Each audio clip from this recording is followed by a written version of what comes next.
नमस्कार दोस्तों, स्वागत है आपका हमारे educational channel RG educational world में। यहाँ पर आपको शेड्यूल्ड वाइज आपको class 9th to 10th chemistry की क्लासेज ऑलरेडी आपको मिलती रहेंगी और वो भी डिटेल में आपके हिसाब से अकॉर्डिंग बहुत बेहतर तरीके से हम उसको प्रेजेंट करने का प्रयास करेंगे। अभी तक आज हम पढ़ेंगे कि क्लास 10th के साइंस मीन्स केमिस्ट्री के फर्स्ट चैप्टर के बारे में। फर्स्ट चैप्टर का थर्ड पार्ट पढ़ेंगे। अभी तक हमने केमिकल रिएक्शंस के बारे में पढ़ा, केमिकल रिएक्शंस होते क्या हैं और उनको राइट कैसे किया जाता है, और साथ साथ में उनके आइडेंटिफिकेशन के बारे में भी पढ़ा। अब यहाँ हम पढ़ेंगे एक बैलेंस केमिकल इक्वेशन क्या होता है। यहाँ पर देखेंगे हम बैलेंस्ड केमिकल इक्वेशन। बैलेंस्ड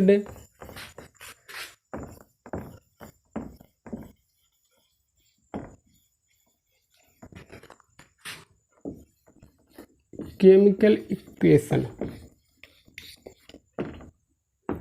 कि बैलेंस केमिकल इक्वेशन होता क्या है। बैलेंस केमिकल इक्वेशन कि the chemical equation in which the number of atoms of different elements are equal to on both side, that is the reactant side and the product side, is called as balanced chemical reaction।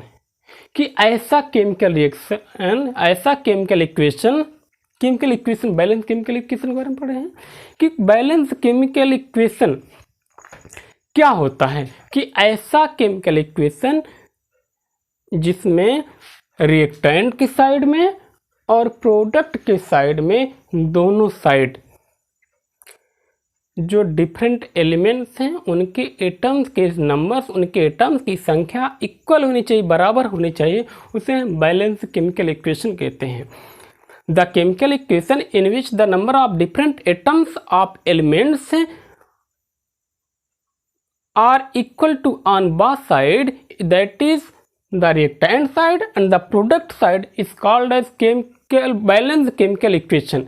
अब यहाँ पर देखते हैं कि balanced chemical equation की need क्यों पड़ती है। वाई वी नीड एक बैलेंस्ड केमिकल इक्वेशन, कि हमें एक संतुलित रासायनिक समीकरण की जरूरत क्यों पड़ती है। ऐसा कारण क्या है कि जो हम संतुलित रासायनिक समीकरण बैलेंस्ड केमिकल इक्वेशन लिखते हैं, क्यों नहीं हम जैसे मन में आए वैसे लिख देते हैं, जैसे लिख रहे वैसे लिख देते हैं, ऐसा क्यों नहीं है। रीजन कि इसके पहले हमने पढ़ा है लॉ ऑफ कंजर्वेशन ऑफ मास। यही इंपॉर्टेंस है एक बैलेंस केमिकल इक्वेशन लिखने का। हम पढ़ चुके हैं law of conservation of mass. Law of conservation mass of मास कहता क्या है कि द सब्सटेंस और मैटर इज नाइदर क्रिएटेड ना डिस्ट्रॉयड। पहली बात तो होती है कि न तो उसे हम नष्ट कर सकते हैं, ना तो उसको क्रिएट कर सकते हैं, बना सकते हैं। पदार्थ जो मैटर होता है उसे न तो हम क्रिएट कर ना बना सकते हैं, ना तो नष्ट कर सकते हैं। सेकंड कंडीशन क्या होती है, और इस सेकंड कंडीशन ये कहा गया कि इन ए केमिकल रिएक्शन क्या है कि the total number of atoms in a chemical reaction लिखते हैं। In a chemical reaction according to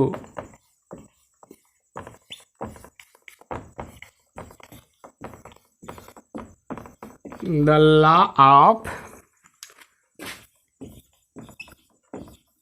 conservation of mass,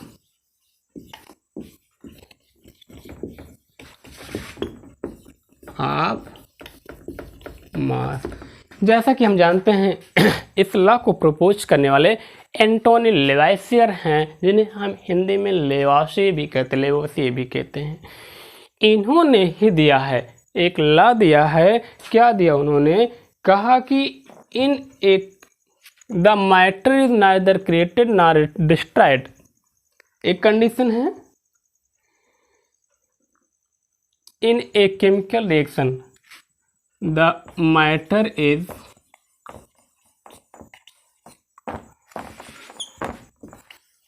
neither created nor destroyed, neither created nor destroyed in a chemical reaction, in a chemical reaction,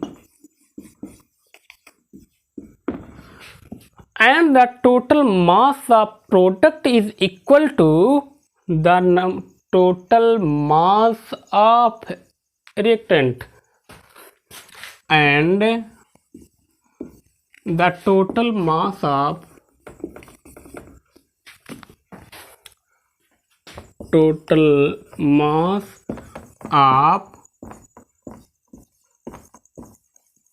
products is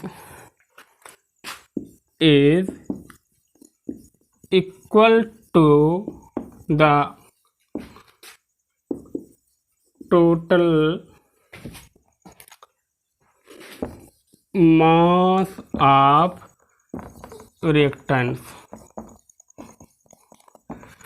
कि यहाँ पर क्या होता है, जो total mass reactants का होता है और प्रोडक्ट का इक्वल होता है।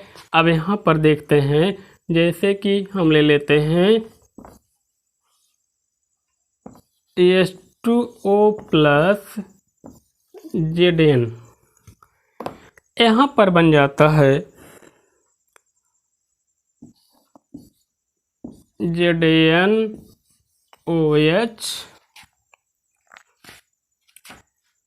सॉरी। अब यहाँ पर हम एक इक्वेशन ले लेते हैं, नॉर्मल सा इक्वेशन पहले ले लेते हैं कि कार्बन प्लस ऑक्सीजन, कि जब कार्बन को हम ऑक्सीजन के प्रेजेंस में जलाते हैं, कोयले को जलाते हैं, तो ऐसी कंडीशन में बन जाती है कार्बन डाइऑक्साइड बनती है, और हीट और सारी एनर्जी निकलती है, लेकिन ये कार्बन डाइऑक्साइड में कन्वर्ट हो जाती है। तो ऐसी कंडीशन में हम देखते हैं कि the number of reactants, the number of atoms of carbon and oxygen in reactant side and the number of atoms of carbon and oxygen in product side both are equal, कि यहाँ पर carbon के side में, यहाँ पर reactant के side में carbon और ऑक्सीजन के एटम्स के नंबर यानी संख्या इक्वल है, किसके, कि प्रोडक्ट के साइड में जो कार्बन ऑक्सीजन है उनके। अब अगर मास की बात की जाती है, दिस और the mass of reactant is equal to the mass of product. अगर यहाँ बात ये आती है, स्वाभाविक है दोनों साइड में अगर एटम्स के नंबर इक्वल हैं, बैलेंस कंडीशन में है, तो दोनों साइड में इनके मास भी इक्वल होंगे। इसी के अकॉर्डिंग एक बैलेंस इक्वेशन की ज़रूरत पड़ती है। अब यहाँ पर हम इसके बाद देखेंगे कि बैलेंस इक्वेशन, तो हम देख लिए कि बैलेंस इक्वेशन क्या है, कि अब इसके बारे में हम बैलेंस इक्वेशन के बारे में पढ़ते हैं कि यहाँ पर इम्पॉर्टेंस था कि हाउ या और why we need a balance equation, हम बैलेंस इक्वेशन की रिक्वायरमेंट क्यों पड़ती है। तो इसका आंसर है according to the law of conservation of mass, the matter is neither created nor destroyed in a chemical reaction and the total of mass of products is equal to the total mass of reactants in a chemical reaction, कि किसी chemical reaction में पदार्थ को ना तो नष्ट किया जा सकता है और ना तो उत्पन्न किया जा सकता है, और ये साथ साथ में क्या है कि उत्पाद जो होते हैं, प्रोडक्ट होते हैं, उनका टोटल मास, टोटल द्रव्यमान जो होता है अभिकारकों रिएक्टेंट्स के टोटल द्रव्यमान के बराबर होता है। तो ऐसी कंडीशन में जब आते हैं तो हम यहाँ देखते हैं कि यहाँ पर इक्वेशन है क्या। यहाँ हम देख रहे हैं कार्बन को जब ऑक्सीजन के प्रेजेंस में इसको जलाया जाता है, कार्बन मीन्स कोयले को जलाया, तो कोई भी ऑर्गेनिक मैटर हो उसको जब हम जलाते हैं तो ऐसी कंडीशन में कार्बन डाइऑक्साइड बनते हैं। तो यहाँ पर हम देख रहे हैं कार्बन और ऑक्सीजन के एलिमेंट्स के एटम्स जो हैं दोनों साइड में इक्वल हैं, तो इससे हम एक बैलेंस केमिकल इक्वेशन कहेंगे। अब हम लिखते कैसे हैं बैलेंस केमिकल इक्वेशन।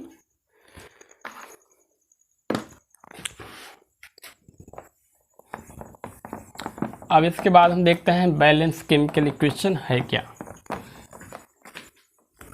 नीड क्यों पड़ी, पहली बात इसको हमने देखा।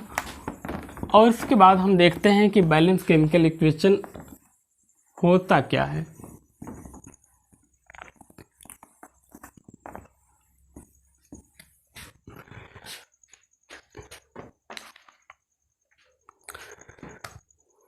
Balance chemical equation, the chemical equation in which the number of atoms of different elements is equal to on both side, that is reactant side and product side।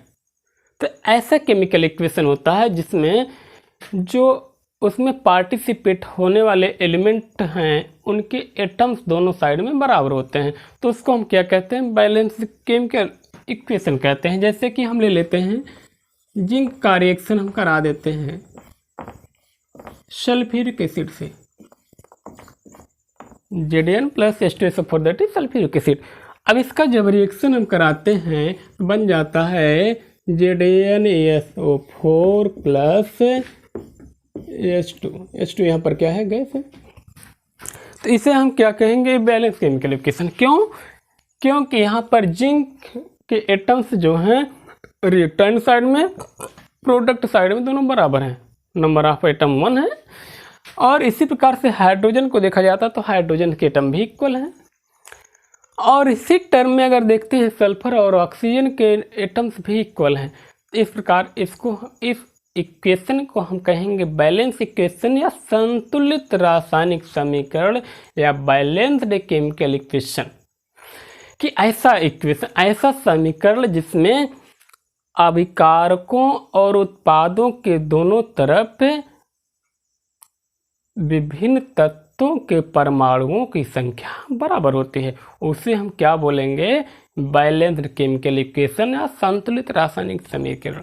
तो हम फिर देखते हैं कि कैसे लिखा जाता है कि बैलेंस्ड संतुलित, यहाँ पर बैलेंस किया कैसे जाता, ये तो हो गया, लेकिन कैसे, अगर रिएक्शन, बहुत सारे रिएक्शंस होते हैं जिसमें हमें एटम्स, एलिमेंट्स के नाम, कंपाउंड्स के नाम, रिएक्टेंट्स के नाम, प्रोडक्ट्स के नाम तो कन्फर्म होते हैं, लेकिन उनको हम बैलेंस कैसे लिखते हैं। जैसे यहाँ पर एक रिएक्शन है, आयरन का रिएक्शन हम करा देते हैं वाटर से, तो ऐसी कंडीशन है फेरिक ऑक्साइड बनता है और हाइड्रोजन बनता है। क्या है, बैलेंसिंग ऑफ केमिकल इक्वेशन कि how to balance, how we balance a chemical equation.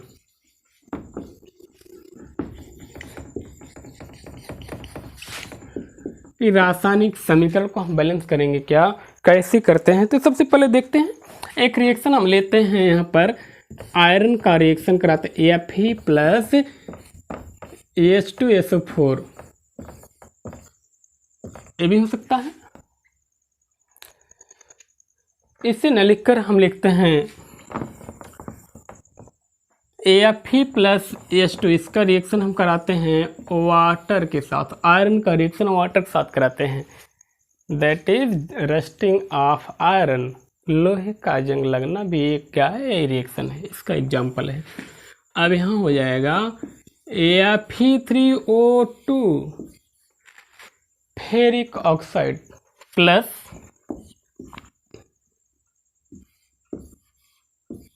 H2 hydrogen gas release होती है। लेकिन यहाँ पर हम देख रहे हैं कि रिएक्शन Fe3O4 है, सॉरी Fe3O4 है ferric oxide, that is ferric oxide.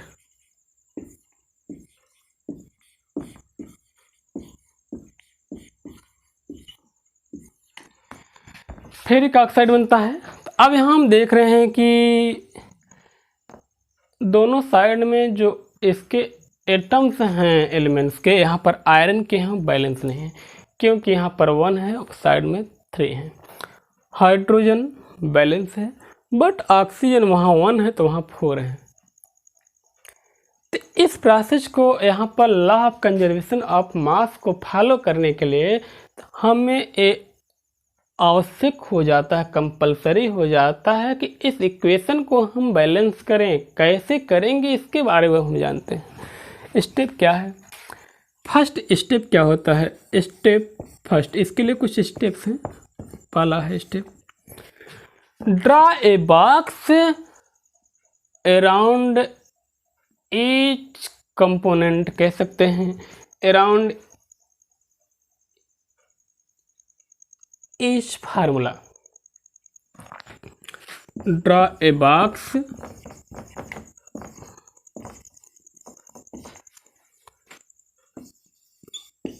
around each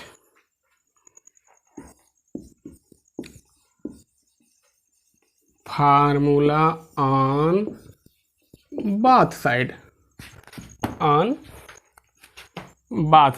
that is reactant and side and product side. ऐसी कंडीशन में क्या होता है, इसके चारों तरफ एक बॉक्स बना लेते हैं, एक फार्मूले के साइड में चारों तरफ उसको बॉक्स में इनसर्कल कर देते हैं, बॉक्स से बंद कर देते हैं। अब यहाँ पर क्या होगा, आयरन है प्लस H2O है, यहाँ पर बन जाता है Fe3O4 प्लस H2। अब यहाँ हम इस रूल के अकॉर्डिंग, इस स्टेप के अकॉर्डिंग बॉक्स बना लेते हैं, प्रत्येक फार्मूले के चारों तरफ बॉक्स बना लेते हैं और इस बॉक्स के अंदर कोई चेंजिंग नहीं की जाती है। यही पहला स्टेप होता है। सेकंड स्टेप के बारे में हम सेकंड स्टेप की तरफ देखेंगे। सेकंड स्टेप में क्या होता है, अब तक हमने देखा कि इसको बैलेंस करने के लिए इसको जब लिखते हैं तो प्रत्येक फार्मूला है जो दोनों साइड में, उसके चारों तरफ एक बॉक्स बना लेते हैं और उस बॉक्स के अंदर कोई भी चेंजिंग हम नहीं करते हैं। सेकंड स्टेप में हम देखते हैं क्या होता है।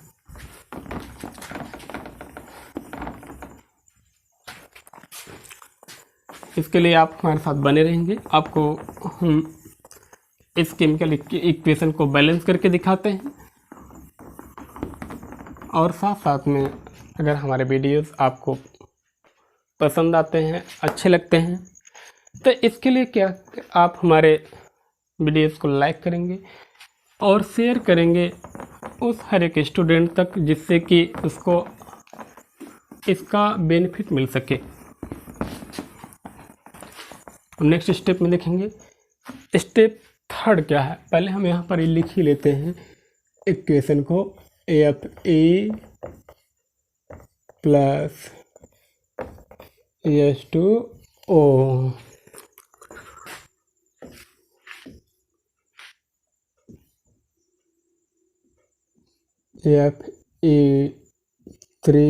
Fe3O4 plus H2। जैसा कि हमने देखा पहले स्टेप में हम इसके चारों तरफ क्या बनाए हैं, बॉक्स बना लिए हैं और इस बॉक्स में कोई भी परिवर्तन हम नहीं करते हैं। सेकंड स्टेप क्या होता है, सेकंड स्टेप में क्या करते हैं, make a list of numbers of atoms of different elements present in unbalanced equation. Step 2 क्या है,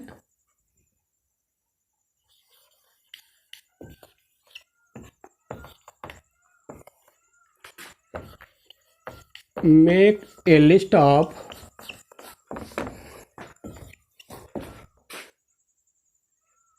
numbers of atoms of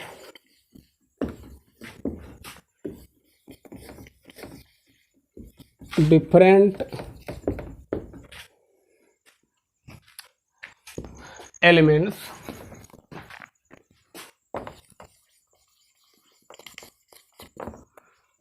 present in unbalanced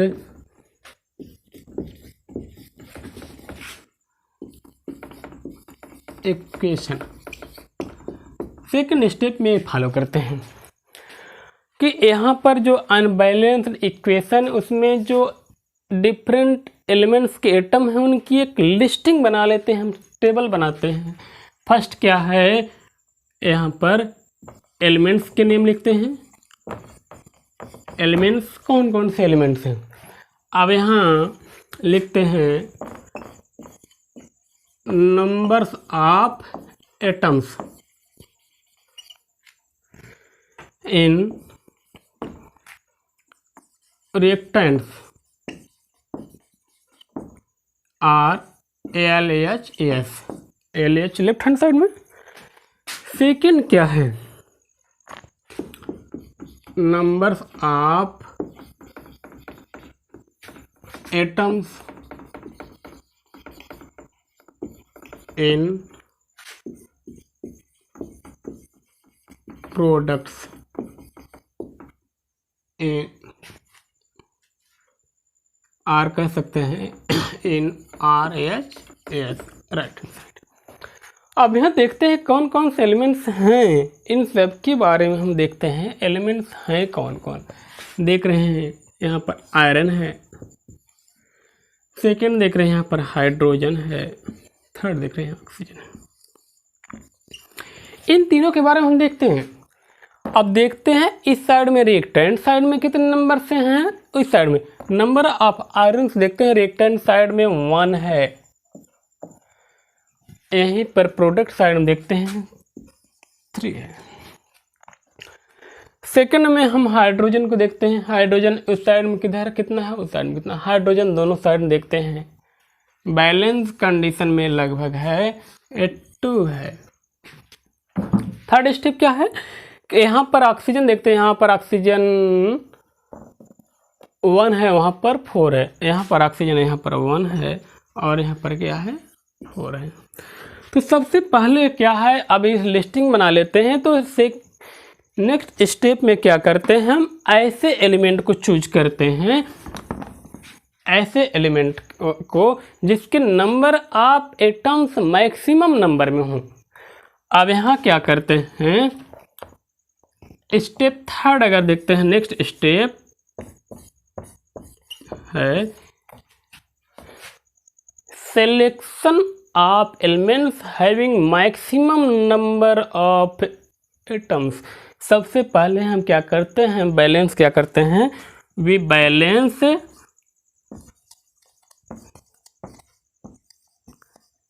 balance the elements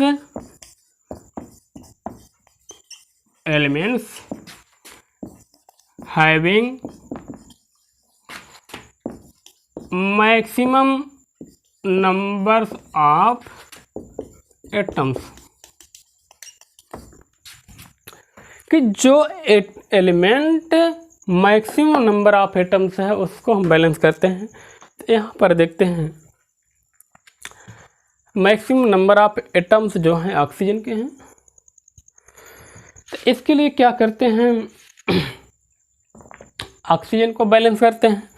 तो यहाँ नंबर ऑफ एटम्स देखते हैं, atoms of oxygen and in product side में देखेंगे, इन reactant side में देखेंगे।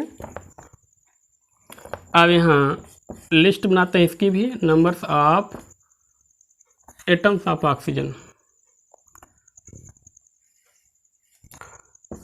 एटम्स ऑफ ऑक्सीजन,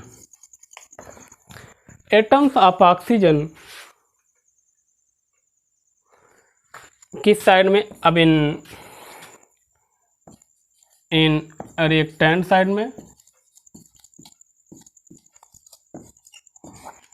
एंड है इन प्रोडक्ट्स। एक रिएक्टेंट साइड में देखते हैं, प्रोडक्ट साइड में देखते हैं। अब यहाँ पर हम देखते हैं सबसे मैक्सिमम कौन है। यहाँ पर ऑक्सीजन देख रहे हैं सबसे मैक्सिमम है, ऑक्सीजन देख रहे हैं वहाँ पर अधिक है, सबसे अधिक, इसलिए सबसे पहले उसी को हम बैलेंस करते हैं जिसकी संख्या सबसे अधिक होती है। तो यहाँ पर हम नेक्स्ट स्टेप में फॉलो कर रहे हैं कि ऐसे एलिमेंट्स को हम बैलेंस करते हैं जिसके नंबर ऑफ एटम्स मैक्सिमम होते हैं। तो हमने टेबल बनाकर देखा कि maximum number of atoms oxygen के हैं, क्योंकि ऑक्सीजन के 4 हैं। तो स्टेप में था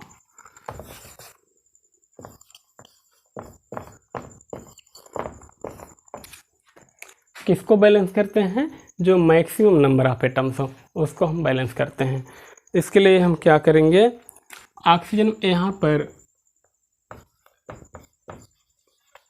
एटम ऑफ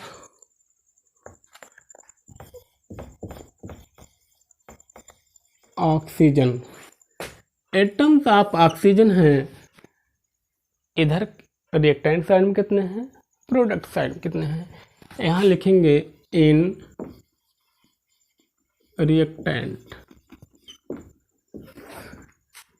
यहाँ हम लिखेंगे इन प्रोडक्ट।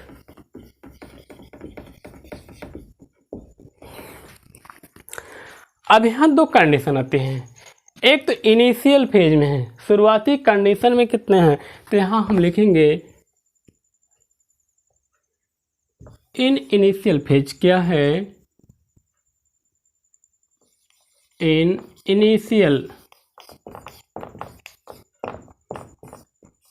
फेज, शुरुआती कंडीशन में इसमें एलिमेंट्स कितने हैं, इनिशियल फेज में इसमें देख रहे हैं नंबर ऑफ एटम्स 1 है, और है किसमें, इन Fe आयरन में है कि 1 एलिमेंट 1 एटम है।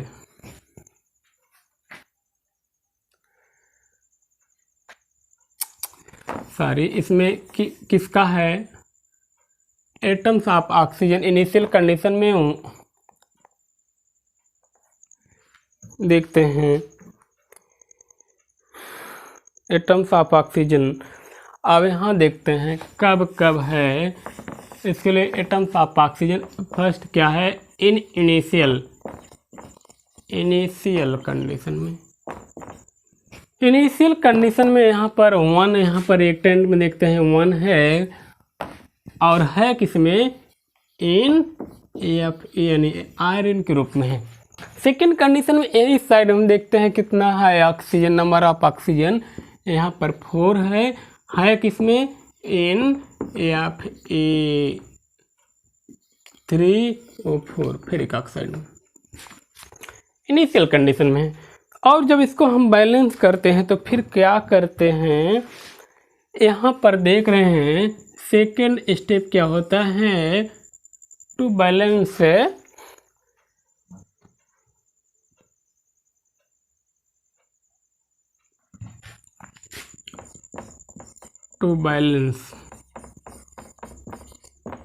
यानी बैलेंस इक्वेशन में क्या है, बैलेंस करने के लिए to balance we equalize the numbers of atoms in reactant side equal to the in product side.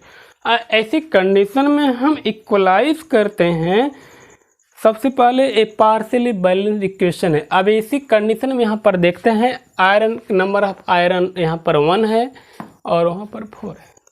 तो ऐसी कंडीशन में इसको 1 को हम 4 से मल्टीप्लाई कर देते हैं उसके इक्वल लाने के लिए। और वहाँ यहाँ 1 × 4 इक्वल टू हो जाएंगे 4।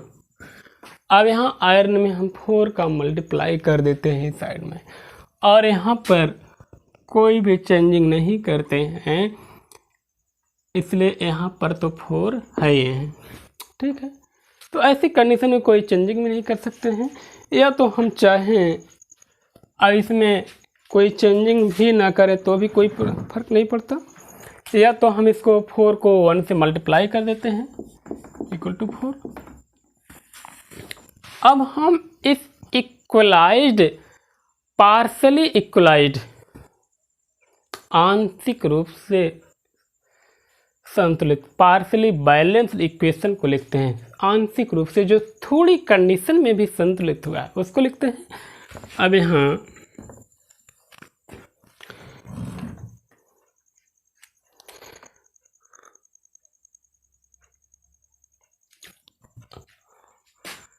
ए है नाउ पार्शियली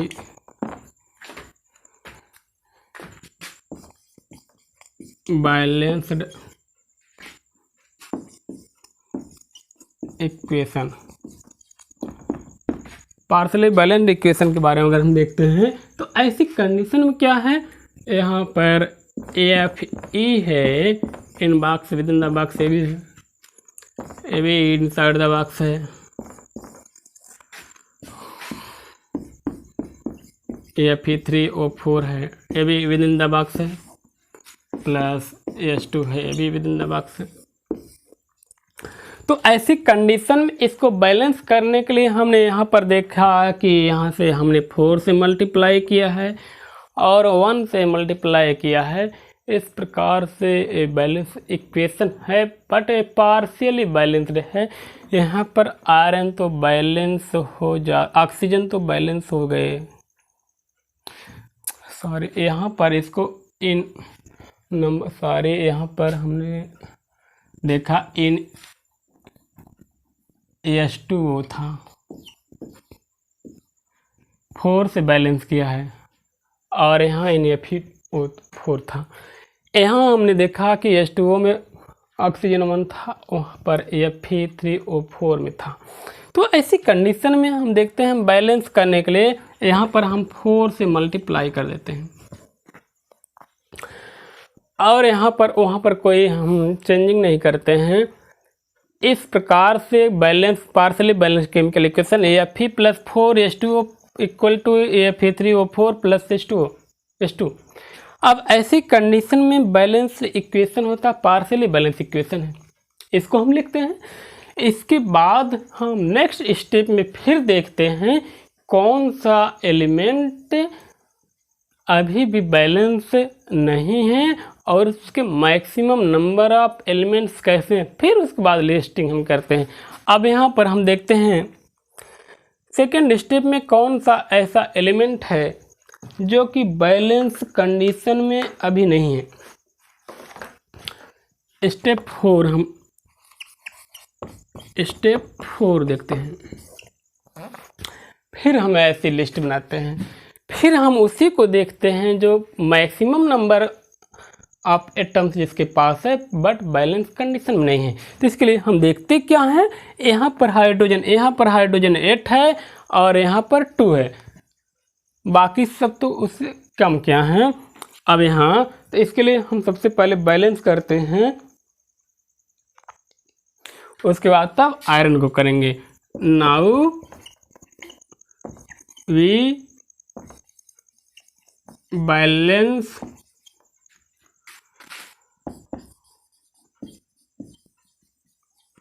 हाइड्रोजन एटम्स।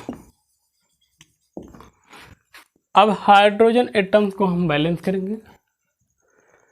अब इसके लिए देखते हैं कि बैलेंस करने के लिए यहाँ पर 4 है, हाइड्रोजन 8 है, वहाँ पर 2 है। अब यहाँ लिखेंगे atoms of hydrogen in reactant in product, in reactants in product. यहाँ पर हैं इनिशियल में, इन इनिशियल फेज। इनिशियल में हम देख रहे हैं यहाँ पर कितना है, 8 है, 8 है किसमें, इन H2O है। इस साइड में कितने हैं, 2 हैं, 2 इन H2 हाइड्रोजन ग्रुप में है, H2 ग्रुप में है और यहाँ H2O ग्रुप में है। अब जब बैलेंस करेंगे, सेकेंड स्टेप क्या होता है, ऑन बैलेंसिंग या टू बैलेंसिंग। बैलेंस करने के लिए यहाँ पर 8 है, इसमें कोई चेंजिंग नहीं होगी, इसी के इक्वल उसको भी करना है। इसको हम लिख सकते हैं 8 × 1 = 8 हो जाएगा। और यहाँ पर हम यहाँ 2 है तो इसको 8 के इक्वल करने के लिए हम 4 से मल्टीप्लाई करेंगे। 2 is multiplied by 4 equal to 8। इस प्रकार से हमारा बैलेंस केमिकल इक्वेशन, हम पार्शियली बैलेंस केमिकल इक्वेशन लिखते हैं। यहाँ पर हाइड्रोजन को बैलेंस हमने कर लिया। हाइड्रोजन को बैलेंस करने के लिए हमने क्या किया कि यहाँ पर देख रहे हैं कि हाइड्रोजन के नंबर ऑफ एटम्स इस साइड में 8 हैं, किस में हैं, H2O के फॉर्म में हैं। सेकंड कंडीशन क्या होती है कि यहाँ पर 2 हैं लेकिन हैं किस में, हाइड्रोजन के रूप में हैं। इसलिए हम क्या करते हैं, इस साइड तो हम कोई चेंजिंग नहीं करते हैं, बट इस साइड में हाइड्रोजन को बैलेंस करने के लिए हम यहाँ इसको 4 से मल्टीप्लाई करते हैं। ठीक, अब इसके बाद हम लिखते हैं पार्शियली बैलेंस इक्वेशन। अब लिखेंगे हम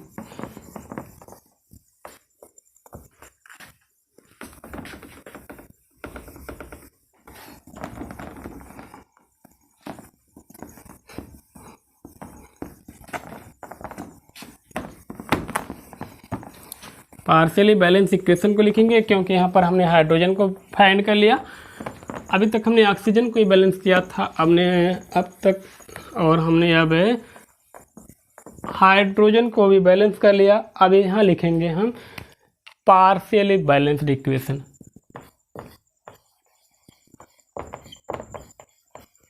partially balanced equation. Partially balance equation के बारे में जब हम लिखते हैं तो सबसे पहले अमीर को लिखते हैं तो जानते हैं हम ब्रैकेट में बॉक्स में कोई चेंजिंग तो करनी नहीं है। Plus 4H2O partially balance equation है।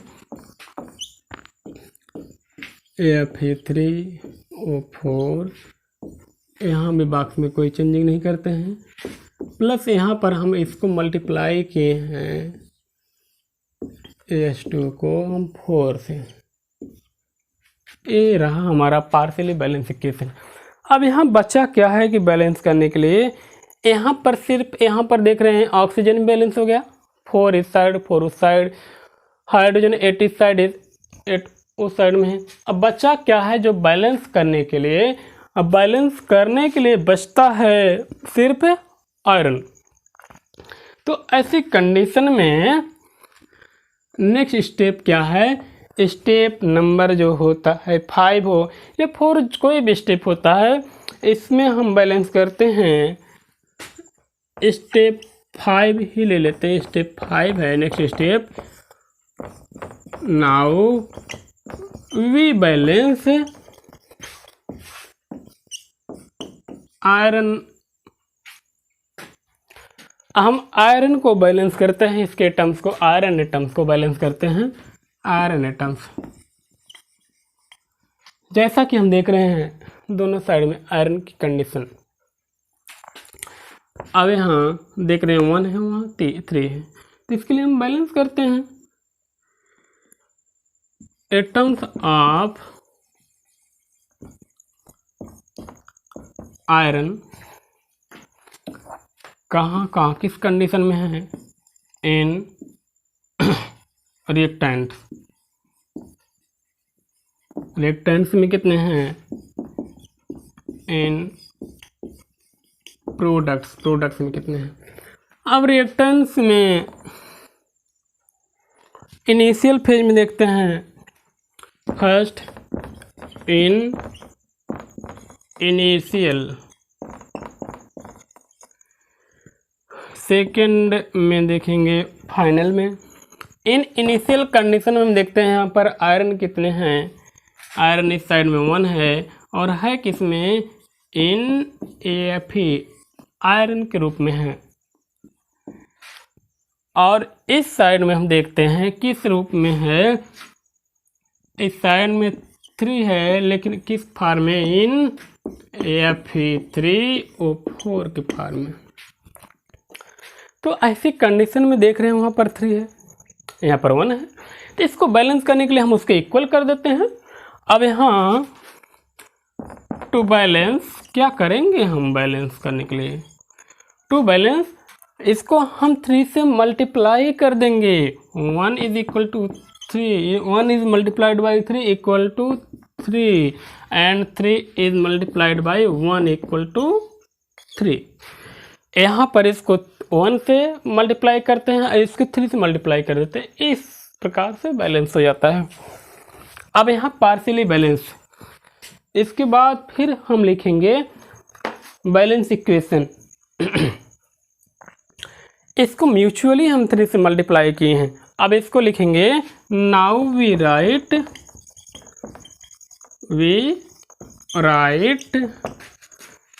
Balance equation, balanced equation. अब इसके बाद हम बैलेंस इक्वेशन लिखते हैं 3Fe, क्योंकि 3 से मल्टीप्लाई कर दिए हम, प्लस 4H2O, यहाँ पर हो या Fe3O4 प्लस 4H2। इस प्रकार से हमारा एक केमिकल इक्वेशन बैलेंस हो गया है। अब इसके बारे में हम इस देखते हैं कि कैसे इसके बाद नेक्स्ट स्टेप होता है checking of correctness of balancing of checking of correctness of balance equation, कि बैलेंस इक्वेशन के बारे में हम चेक करते हैं क्या ये करेक्ट है। इसके लिए देखते हैं सबसे पहले नंबर ऑफ एटम्स, दोनों साइड में देखते हैं इच एलिमेंट के कम इक्वल हैं कि नहीं है। तो यहाँ पर देख रहे हैं आयरन के भी 3 हैं, वहाँ पर भी 3 हैं, यहाँ पर भी 3 ही हैं। और ऑक्सीजन के देखते हैं, अगर यहाँ पर 4 हैं तो उस साइड भी 4 हैं। हाइड्रोजन के 8 देख रहे हैं तो उस साइड भी वो 8 हैं। इस प्रकार से कन्फर्म हो जाता है कि हमारा जो इक्वेशन है केमिकल इक्वेशन है बैलेंस्ड केमिकल इक्वेशन है। इस प्रकार से आशा करते हैं कि आपको यह वीडियो अवश्य पसंद आया होगा और इस प्रकार के बहुत सारे आगे की वीडियोस को प्राप्त करने के लिए आप हमारे साथ कंटिन्यू बने रहेंगे। और अगर आपको कहीं की भी कोई प्रॉब्लम होती है तो आप हमसे कमेंट करके पूछ सकते हैं और उसका सॉल्यूशन आपको नेक्स्ट वीडियो में अवश्य मिलेगा। Thanks to all of you.